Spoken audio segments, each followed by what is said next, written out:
My name is Caroline. Dinner at my in-laws' estate on the outskirts of Connecticut had never made me feel at ease, but tonight, something felt different. It wasn't the overcooked roast, or the cold chandelier hanging over a dining table fit for royalty. It was the way everyone looked at me. Too calm, too prepared. Like they had rehearsed for weeks for a performance I hadn't been given the script for. Judith, my mother-in-law, sat across from me, wearing the pearl necklace she reserved for serious negotiations. Her smile was soft as whipped cream, but her eyes were harder than granite. Caroline, you've always been emotional. That's a strength when caring for Emily, but sometimes a weakness when it comes to finances. Each word landed like ice cubes dropped into bourbon, burning without flame. I glanced at my husband, Thomas, the man I once believed would protect me from the world. But tonight, he wouldn't meet my eyes, as if I had become the threat. His hand rested lightly on my thigh, paper thin. Not to comfort, but to restrain. Next to Judith sat her husband, Gregory, a retired businessman who once ran a major transportation company. He calmly opened a folder in front of him, speaking with the tone of someone presenting at a board meeting. We've been thinking carefully about Emily's care fund. It's over $700,000. With proper management, it could generate long-term gains, instead of just being gradually spent. I pushed my wineglass aside. Gains?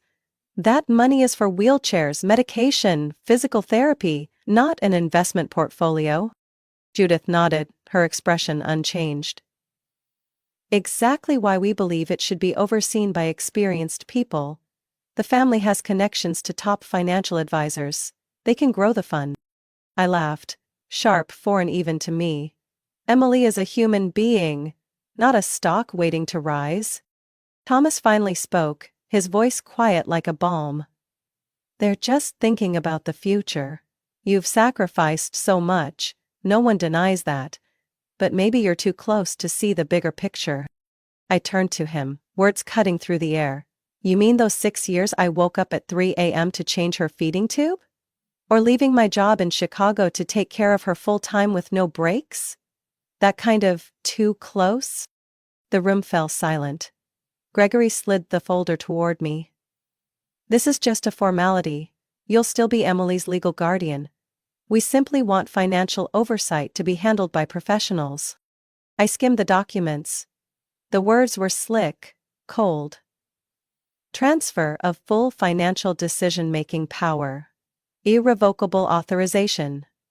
No routine reporting required. To the current guardian. Judith's smile didn't budge. You just need to sign here. Everything has been reviewed by legal counsel. We all want what's best for Emily. I stared directly at Thomas, waiting for a flicker of the man I had once loved. But he only nodded. Caroline, it's not a big deal. It's just paperwork. I slowly withdrew my hand from his. Not a big deal? Then why the need for a secret family dinner just to get my signature? Why wasn't this discussed beforehand? Gregory frowned. You're overreacting. I gave a quiet, emotionless laugh. No. This is me when I'm clear-headed. And I knew. This storm was just beginning. 3 days after that dinner, Thomas started coming home late. His excuses varied. Long meetings, traffic on I-95, visiting an old friend who was sick. But he could never remember the friend's name, or which company had meetings lasting until 10 p.m. On Saturday night, while I was making soup for Emily, I saw Thomas's phone face down on the kitchen counter. Normally, he kept it in his pocket, even in the shower. I hadn't intended to invade his privacy, but when the screen lit up, the message preview was clear. Bobby G. The deal went smoothly. She suspects nothing. The fund will be ours next week. I froze. The ladle stopped mid-stir. Ours? Deal. Emily wasn't a commodity. I took a photo of the screen, my hand shaking. Not from anger, but from a cold that crept through every vertebra. The truth was out. Thomas wasn't just complicit. He was leading the plan. I called Grace, my closest friend since college in Vermont. She was the only one who had seen me care for Emily from the start, after our parents died in that accident. After a long pause on the line, she said firmly, "You need a lawyer, a sharp one." "I don't know any." "I do. Meet him tomorrow. His name is Aaron West. He works out of Providence. Small office, but razor sharp when it comes to disability protection law." The next day, I drove nearly 2 hours to Rhode Island. Aaron's office was on the second floor of an old building, with frosted glass doors and a rusted bell. He didn't need a polished suit or marble lobby, just a firm handshake and eyes that missed nothing. I handed him everything: the screenshot, the copy of the documents my in-laws wanted me to sign, and Emily's medical records. Aaron flipped through each page like a juror reading a verdict. Finally, he looked up. "Good news is, they have no legal right if you're the appointed guardian." Bad news? They can still create noise, sue you, smear your name. I nodded. "I'm not just trying to defend myself, I want to make sure they never touch her fund again." Then we convert it to a special needs trust. Can't be contested, can't be reassigned, can't be manipulated, not even by family. Over the next 2 weeks, I worked quietly with Aaron and Grace. We restructured everything: new trustees, third-party oversight, airtight confidentiality. All documents were notarized in Boston under the name Caroline Nash, my mother's maiden name. Meanwhile, I began acting vulnerable, asking Tomas naive questions about money, pretending to stress over rising costs. I even mixed up Emily's appointment dates to make him believe I was slipping. I knew he was watching. Then I planted audio recorders. One under the dining table, one behind the orchid in the living room, and the smallest hidden under the couch, where his family always schemed when I stepped out. Every word, every smug chuckle, was captured. A week later I got the recording I needed. Gregory's voice, clear as day. "Once Caroline signs, the money moves to the secondary account. We withdraw first, invest later. If anything goes wrong, blame her mental health." Then Judith, voice sharp enough to draw blood. "She's already worn out. 10 years of caregiving and she's graying. Anyone can see she's over it. We need someone clearer-headed." I listened to that clip 12 times. Not to remember, but to make sure I never forgot. That night, after Emily fell asleep, I backed up every audio file onto a hard drive and locked it in the safe. One copy went to Aaron, another to Grace. Both were silent for several moments after listening. Aaron broke the silence first. "We'll use this. When they're sure they've won, we pull the curtain. And when it drops, no one walks away clean." I looked out the window. Trees trembling under the amber porch light. And I knew, deep down, there was no turning back. Only forward. On Friday night, Judith called and invited me to a family dinner at the lakeside estate in Norwalk. Her voice was sweet, like honey laced with sedative. "Just a little gathering, Caroline, nothing serious, dear." I nodded politely and hung up. Looking out to the backyard, where Emily was laughing as the sprinkler startled her, I whispered to myself, "It's time to end this act." I chose a cream-colored dress, simple and soft, unthreatening. Light makeup, low bun, the look of a woman worn down from years of caregiving. Before leaving the house, I opened the bookshelf, pulled out the mini recorder hidden inside Gone Girl, and tucked it carefully into my purse. Full battery. 8 hours of memory. The main backup was already with Grace.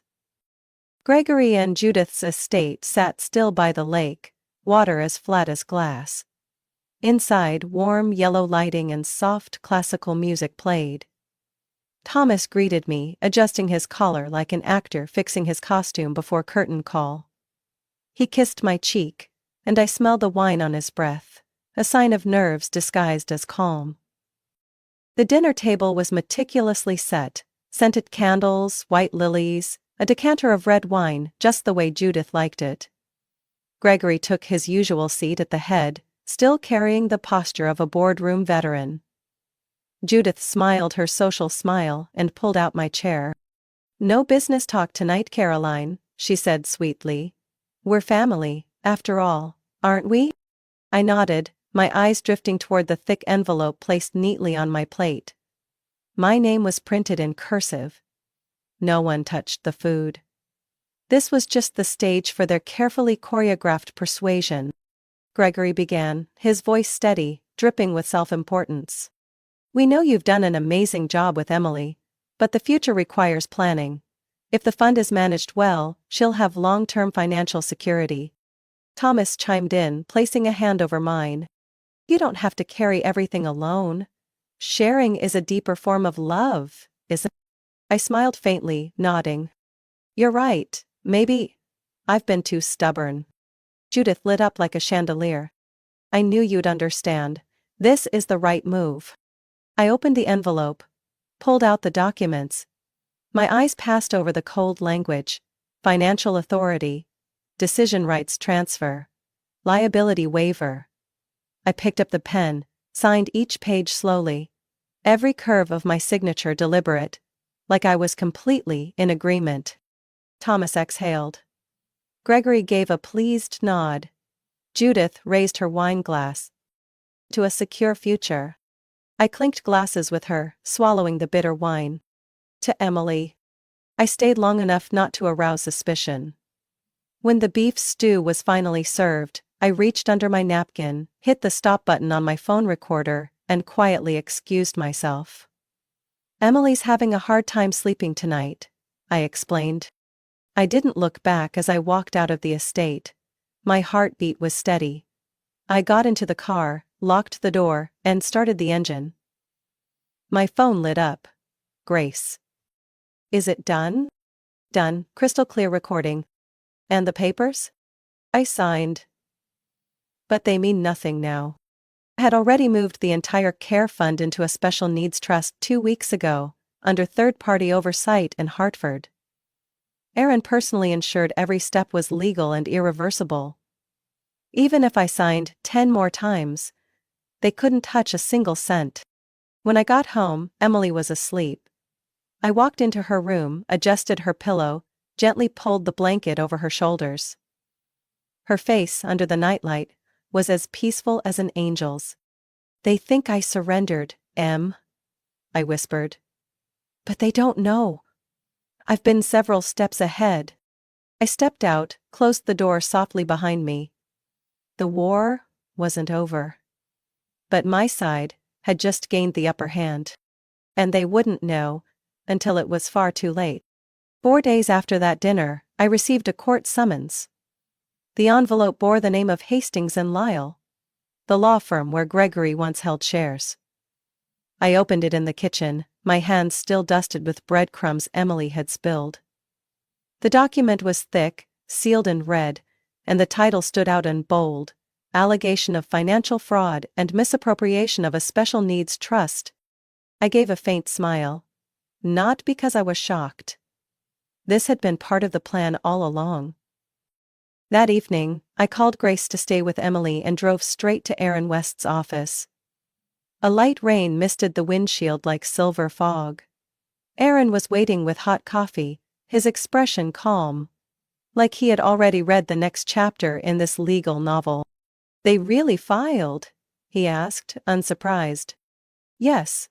They're claiming I unlawfully moved the fund, abused my guardianship, and am financially unfit." Aaron chuckled and opened his laptop. "Then it's time for our special folder: dinner recording, Bobby G's text, the forced authorization papers, and..." He pulled a fresh file from his drawer. "Here's the juicy part.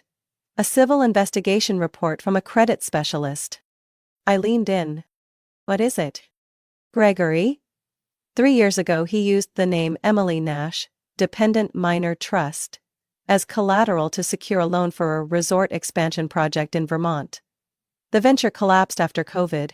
He's still in default." My fists clenched. "He used my sister's name to borrow money?" "Not directly, but enough to qualify as financial fraud. It was labeled as a family support trust asset. There's a notarized file, bank forms, and, notably, no signature or consent from the legal guardian. That's you. I sighed and poured more coffee. So they filed the suit to cover up their own illegal mess? Exactly. Attack first, distract second. The next morning, Grace called again. Caroline, remember Linda? She lived near Gregory years ago. Judith's cousin's daughter? Isn't she the one with the autistic son, always trying to get Medicaid coverage? Right. She reached out after hearing about your case. Judith convinced her to sign over a small fund meant for her son. Told her it would be an investment for the family's future. She never saw a cent. Then they ghosted her.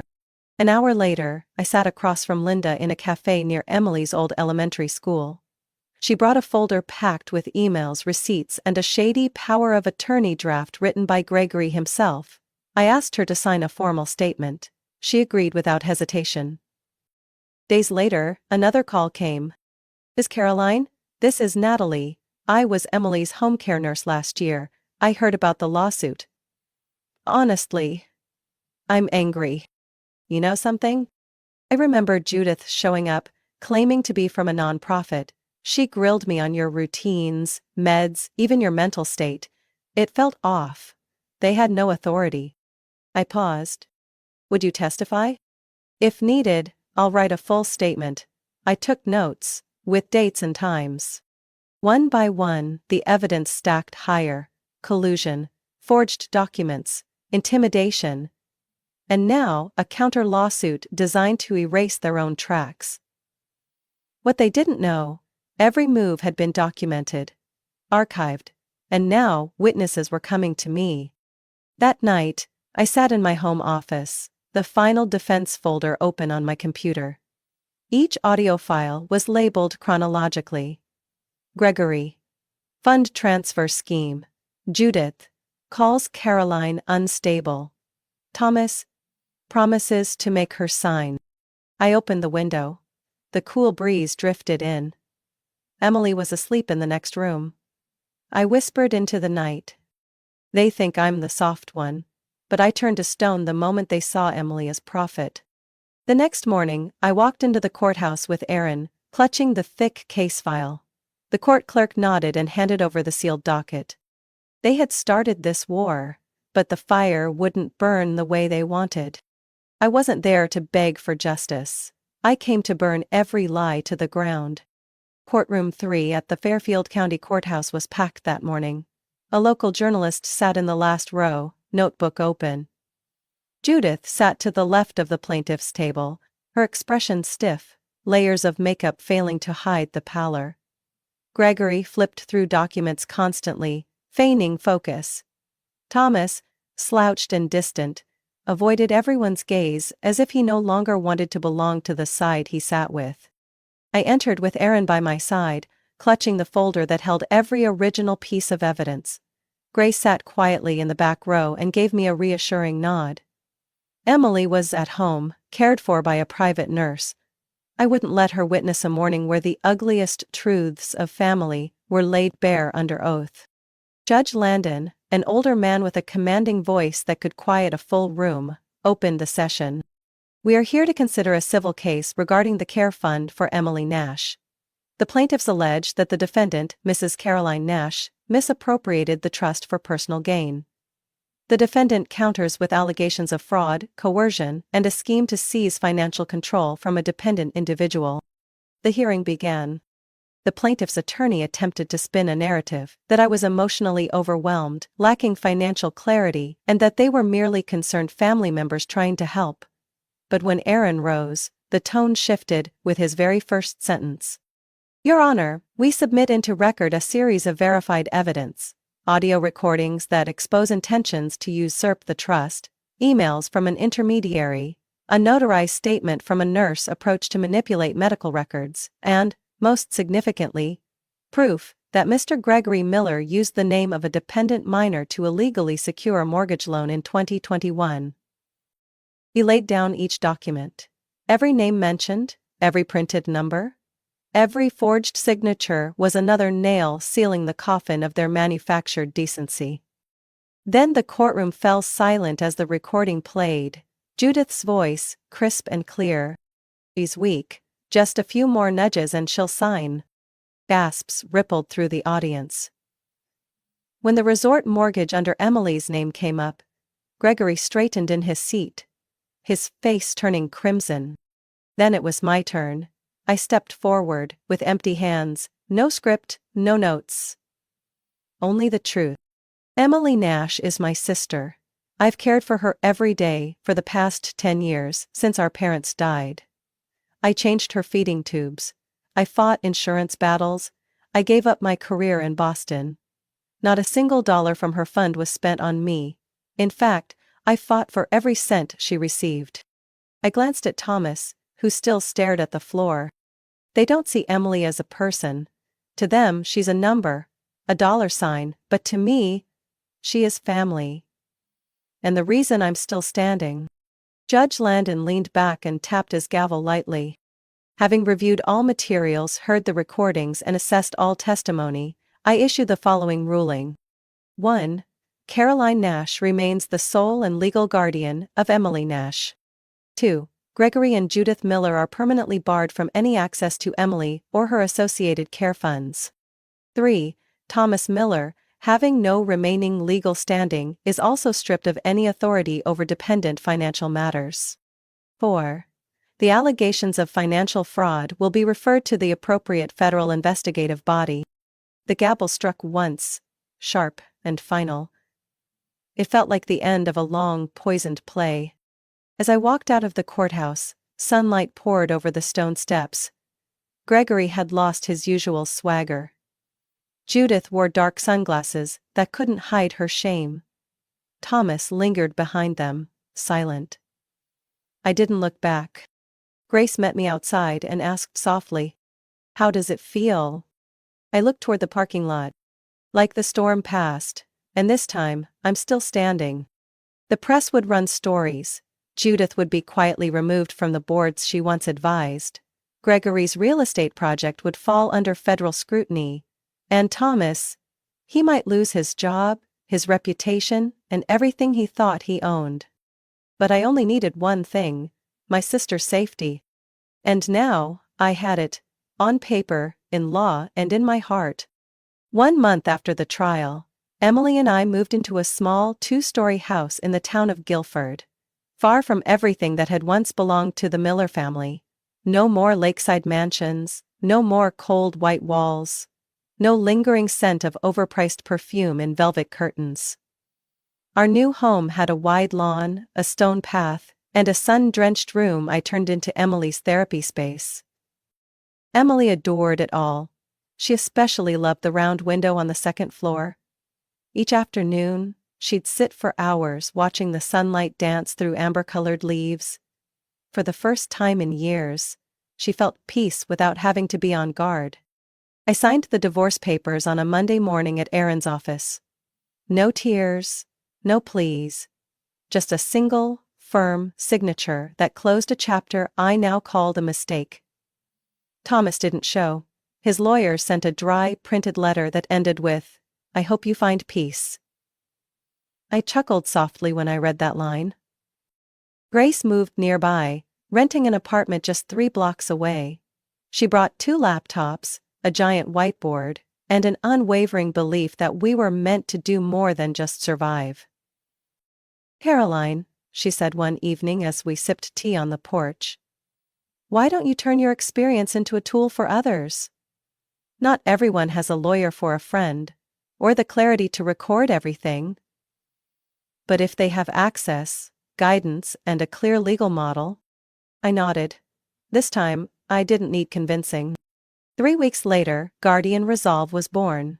A community initiative providing legal support and financial training for guardians, especially those caring for children or relatives with disabilities. Our first online seminars drew over 500 participants from 16 states. Parents, caregivers, even law students. A single mom in Arizona, whose brother-in-law tried to split her autistic son's fund. A woman in Minnesota, sued by her own mother for financial incompetence. And then, states began to take notice. Aaron emailed me with a subject line in all caps. "You're being cited." The Caroline Nash v. Miller case is now being referenced in 3 ongoing trust disputes, in Illinois, Oregon, and Pennsylvania. Attorneys are using the special needs trust framework we created as a legal model. I stared at the screen in silence, then laughed, not from pride, but because it felt like I'd finally laid the first brick in a house that wasn't just for me. That morning, while Emily trained with her therapist, I sat at my desk taking calls from our legal response team. An elderly woman in Louisiana cried because someone finally listened to her story about her grandson with cerebral palsy. A young man in Florida sent us a new logo design and pitched an idea for an app to track therapy expenses. Grace walked in and pointed to the calendar. "We've got a CBS Morning invite tomorrow. They want your story, it's spreading." I sighed. "I don't want to be famous." "You don't have to be, you just have to remind people they're not alone." That night, I wrote a summary of the entire legal battle, a 10-minute read for anyone in need. I titled it, "A Guide to Fighting Financial Manipulation Within Families." Then I printed the first 50 copies. Emily went to bed early after playing with her new color-changing nightlight. I sat by the window looking out at the freshly trimmed grass and catching the scent of mint from the garden along the fence. Part of me still couldn't believe it was over. But day by day, the silence no longer felt threatening. And for the first time in years, I wasn't bracing for the next storm. I was rebuilding, brick by brick, step by step. Not to defend, but to hold the door open for others to walk through. One October afternoon, as red leaves blanketed the yard, I received a handwritten letter. The sender was Jennifer, a single mother from Montana whom I had never met. In the letter, she wrote about being pressured by her own parents to hand over financial authority to her younger brother, after her daughter was diagnosed with cerebral palsy. They told her she was too weak for big decisions, and that it was best to let someone with a business mind handle things. She believed them, until there was only $300 left in the account, and her daughter couldn't afford treatment anymore. I found Guardian Resolve one night while looking into how to sell my car to buy my daughter's medication. I read your story, and for the first time, I didn't feel like a foolish failure. I was just a mother trying to protect the one thing she had left. Thank you. You didn't save me, you helped me stand up to save myself. I sat in silence for hours after reading it. Outside, Emily was playing with Grace, her hand fluttering in the wind, her eyes sparkling in the golden light of the late afternoon. She had no idea she was the reason any of this was possible. I used to think protecting Emily was my only boundary. But stepping past that line, I learned something. Love doesn't ask for permission. It doesn't belong on a balance sheet or in a boardroom debate. Love might be soft, but it's the strongest material you can use to build a wall against manipulation, betrayal, and greed. They thought I'd break. Because I was a woman, because I cared for a disabled child alone, because I was too emotional. But they forgot one thing. Those who've been deeply hurt often develop the fiercest resistance to poison. Judith no longer appeared on the boards of any major art foundations. Gregory, according to Aaron, had sold off his real estate shares to repay fraudulent loans. As for Thomas, I hadn't heard anything. And honestly, I didn't need to. Guardian Resolve now had a real office in New Haven.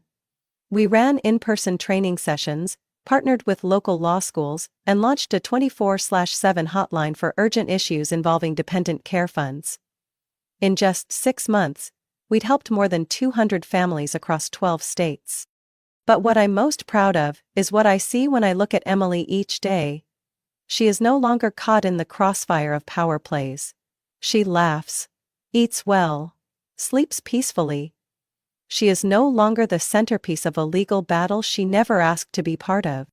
Some nights, I still think about that lakeside estate. The bright kitchen, the perfectly ironed tablecloths, the sound of wine being poured, the eyes across the table. Never asking what Emily needed, only how much was left in the fund.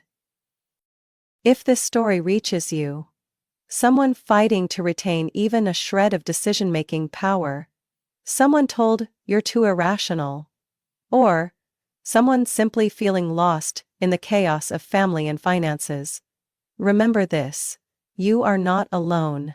And if anyone ever says you're too emotional to decide, ask them, "Do you love the person I'm protecting?"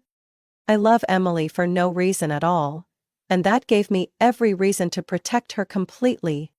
And if you ask me what got me through it all, it wasn't the law, it wasn't the recordings, it wasn't my network.